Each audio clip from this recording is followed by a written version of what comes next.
행복한 Betty Draper, that is indeed.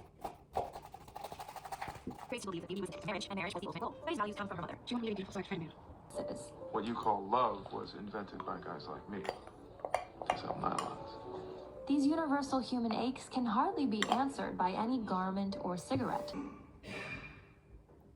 Approach to life makes her very unhappy, but she can't seem to admit that what she's doing isn't working for her.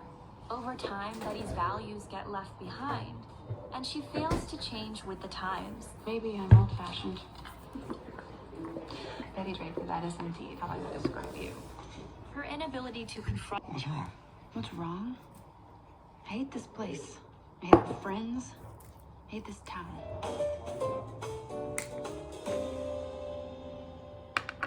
Before we go on, we want to talk a little bit about this video's sponsor, Skillshare. Skillshare is a superb online learning community with thousands of classes about everything. Bitcoin trading, playing guitar, stop-motion animation, that she's devoted to values that are becoming old-fashioned. She was raised to believe that beauty was the ticket to marriage, and marriage was the ultimate goal. Betty's values come from her mother. She wanted me to be beautiful so I could find a man. Of thinking. My mother... She was really beautiful. Betty's also trying to pass down this value system to her own daughter. She still believes that Sally's future rests on her appearance. So after she crashes the family car, she's more worried about Sally's face than her safety.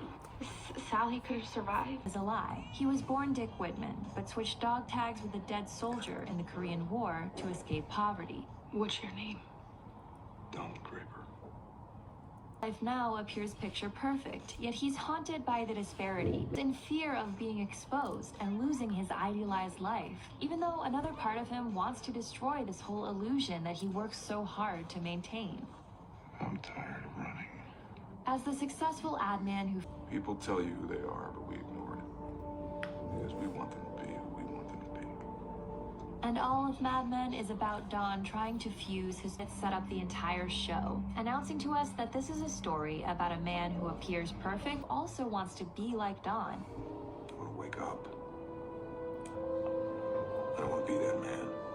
Because while he's succeeded in appearing so utterly confident and assured that he looks like the ultimate insider to us, he still feels unworthy. Show creator Matthew Weiner has said that the show is about, quote, becoming white. That's the definition of success in America, becoming a WASP male. Even though Don is, of course, already white, Weiner is using society. Being white in this sense means feeling like concealing parts of ourselves that don't fit in the mainstream identity. Many of the other characters on the show are outsiders in some way, who have to erase a part of themselves to be accepted, and no skeletons in the closet. Apart from the very rare exception, only someone born white, male, and with a lot of privilege even has a chance of living up to that skeleton-free narrative. But to rise to a higher social class, almost everyone has to lie, play dirty, or find a way to work the system. I think you're a very important man in a very important agency.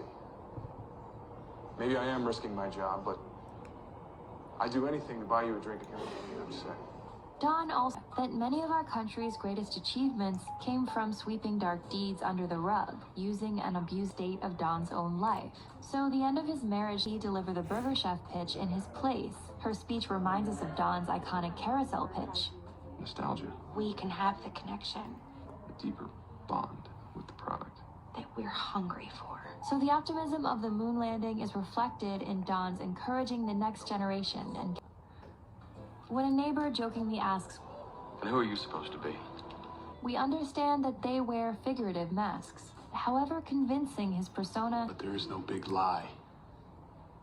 everyone, including us. And so the show that centers on him is also unreliable in its narration. It begins the first season by waiting to reveal the information that most stories would divulge up front, withholding these big facts in a way that feels almost deceitful. At the end of the pilot, we're surprised by the revelation of Don's suburban family life, because no one show like Don has its reasons for not mentioning them to certain people they'd like to seduce. And this isn't the only thing Don's hiding from us.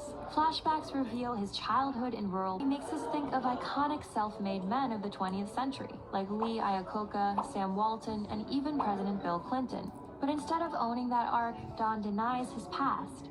I respected your privacy. Too long. Embrace the empowering nature of the rags to riches story. The psychic scar of his childhood never goes away. Ain't you heard? I'm a whore child. And his feelings of inadequacy both motivate his drive for success and make it to a beautiful, well-off woman like Betty still don't make him feel deserving of love. What would you do if you were me? Would you love you? Yes. It's a twinge in your heart, far more powerful than memory alone. This device isn't a spaceship. It's a time machine. Don understands that he's not really selling products, but deep emotional needs. But what is happiness? It's a moment before you need more happiness. Yet he's also cynical, well aware that he's dealing in false promises. What you call love was invented by guys like me to sell nylons. These universal human aches can hardly be answered by any garment or cigarette. And like the man in the opening credits,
오, 스모카에